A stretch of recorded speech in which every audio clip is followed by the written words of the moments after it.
এরকমই তো মনে হয়। হ্যাঁ, ছেলেটাতে সুখের করে টেকা পাবো, কুরবানিটা দেওয়া লাগবে। ছেলেটা দেখবো। হ্যাঁ, কে চাচা আসছেন আপনি? হ্যাঁ, আমি আইছিলাম। ওই যে কুরবানি দেওয়া লাগবে তো, হ্যাঁ,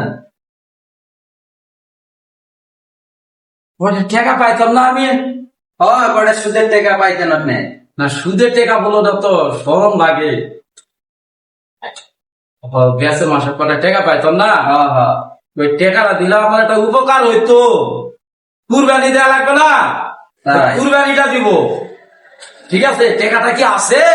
আছে আছে, আসেন ভিতরে আসেন। জোগাড় করছো টাকাটা? জোগাড় করে রাখছি, ভিতরে ও আসেন। আচ্ছা আচ্ছা। আচ্ছা, হ্যাঁ, বসেন এনে, টাকা দিতেছি। টাকা তো আমার জোগাড় করে ফেলাইছো। ও টাকা গুছাই রাখছি আপনার টাকা। মানে যাও দেখি তোমার টাকা জোগাড় করছো কি করছো না করছো। এই যে আপনার টাকা। এই টাকা, হ্যাঁ, এই টাকা, এই টাকা আপনার তো ও গুছাই রাখছি সুদ যত্ন করে। সুদের টাকা না? সুদের টাকা। সুদের টাকা বলো না বাবা, এটা আমার খুব কষ্টের টাকা। এই টাকাটা জোগাড় করতে আমার যা কষ্ট হয়েছে, হুম, কিন্তু তুমি বুঝবা না। আর আসল যেটা আছে তা পরে দিলেও শুনবে, তুমি 6 মাস 1 বছর পর দিও। ঠিক আছে। ঠিক আছে, আমারে করছে কি, আমারে সমাজকে বার করে দিচ্ছে। আমি সুদ খাই, সুদে টাকা লাগাই, এই জন্য আমার কুরবানির ভাগ নিবে না, এই জন্য আমার সমাজকে বার করে দিচ্ছে। বুঝছো? বুঝছি বুঝছি। আমি 3 লাখ টাকাতে কুরবানি দেখামু। 3 লাখ। 3 লাখ টাকা দিয়ে 3 কোটি টাকা দিয়ে কুরবানি দিলেও তো তোমার কুরবানি কবুল হবে কেন? না। সুদে টাকায় কুরবানি আল্লাহ তাআলা কবুল করে না। কি জানো তুমি? এই কথা? হ্যাঁ, তাহলে তো এরা তো ঠিকই কথা কইছে বাবা। হ্যাঁ, হ্যাঁ রে বাবা রে,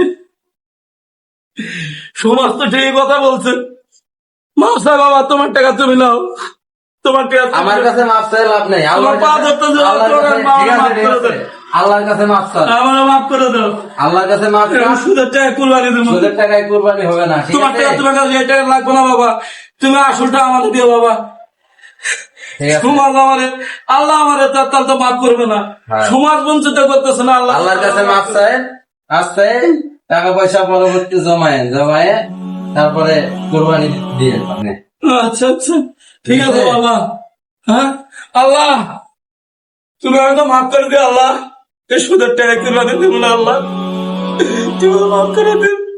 আমরা ভিডিওটা বানাইছি মূলত সমাজকে বোঝানোর জন্য, যে যাতে সুদের টাকা দিয়ে কেউ যেন কুরবানি না দেয়, সুদ যেন কেউ না খায়, সমাজকে বোঝানোর জন্য আর কি আমরা ভিডিওটা বানাইছি। ঠিক আছে, মূলত এটা জনগণকে বোঝানোর জন্য। আপনারা কেউ ভুল বুঝেন না, কারণ আমি সুদ টুদ খাই না, সুদের মধ্যে আমি নাই। কারণ সুদ খাওয়া হারাম, সুদ খাওয়া মানে আল্লাহ এবং রাসূলের সাথে